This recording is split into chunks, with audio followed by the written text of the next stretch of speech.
2, 1. What's up, guys? Welcome back to Bible Fun with the Duns. Today we're studying Genesis chapter 39. Let's jump right in. Okay, so what's the basic gist of what's happening in chapter 39? Alright, so basically, Joseph right now, he's in Egypt.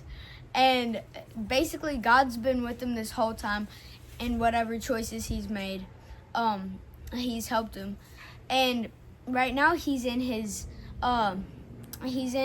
master's house, who's like the right hand man of the Pharaoh, and he's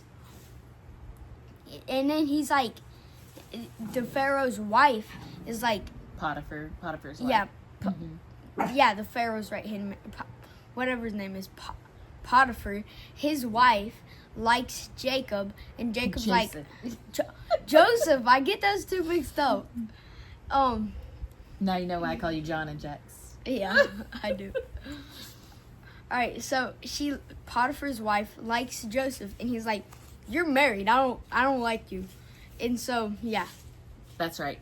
So what's your takeaway from this chapter? Mine is how, like, throughout this chapter, God's been with Jacob. No, you're right, Joseph. Yeah, I know. I'm kidding. I was like, you're right. Okay. God has been with Joseph, and I like, and in the chapter, it literally says the other people could see the Lord with him, and like see how the Lord was helping him. That's right. So I would agree, and that's my takeaway too. I think this chapter, Jeff thinks I'm stealing from him now, but I think this chapter is such a good picture of the Lord being with his people. God had a plan for Joseph even back when he was a little boy and having those weird dreams and like, I don't know why I'm dreaming these things. God knew this was part of Joseph's story. And so we see here in chapter 39, we see in verse 2, the Lord was with Joseph.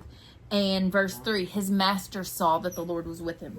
Later on, even when he went to jail, the jailer could tell that the Lord was with Joseph, and he saw that. And the Bible told us again in verse 21, the Lord was with Joseph. And so what we're seeing here is a picture of God's favor. Verse 21 says, the Lord was with Joseph and showed him steadfast love and gave him favor in the sight of the keeper of the prison.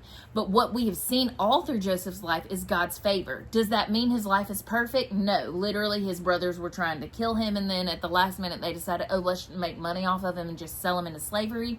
And that's why he's here at this point.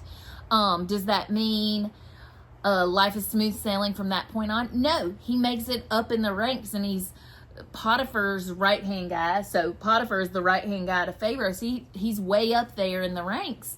And he's completely trusted, and then he ends up in jail. And so, but what we see still is God's favor on him and God's witness.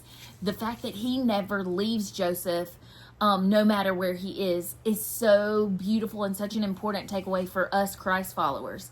As we follow Christ, our prayer is that the Lord is with us, and he is. His Bible tells us that he is with his followers. But then beyond that, our prayer and our desire as Christ followers is that as we take the Lord with us everywhere we go, whether it's school, work, to Walmart, whatever, out in the community, our prayer is just like people saw in Joseph. They will see in us that the Lord is with us, that the favor of the Lord would be on us so thickly and so richly that they would know immediately the Lord is with us. And as a parent, you can ask Jed, because he's my last one that I take to school. Every single day when I pray for my kids, one of the things I ask for my children is God's favor to be on them. And I have to say, I think I see that play out every day. Like, I tell my kids, you live a charmed life.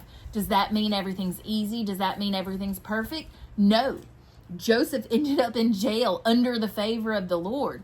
But even in jail, God's favor is with him. Even in jail, the jailer said, hey, there's something special about you. You stand out. I'm going to put you in charge. And so what we see here in Joseph is an amazing man of character, But he is this amazing man of character because of God and because of his relationship with God. And so there's a lot that can be gleaned from how Joseph follows God and how the fruit of his relationship shows throughout his life. And we're going to continue to see that play out. Right now we're ending the chapter with Joseph in jail, but don't you know that's not the end of his story. And so we're going to continue to see the favor of God on his life. But such a good takeaway is the reminder that God is always with us. May we live our lives in recognition, knowing that he's with us where we go. Maybe that'll correct how we live. Maybe that'll keep us far from sin. But also may we know that so that hopefully we're living in a way where others will recognize in us, hey, I can tell God is with that person. I can tell they're different from the world. So Joseph is one of my favorites in the Bible, and I'm excited to be studying him. We'll see you guys tomorrow for the next chapter. Bye. Bye.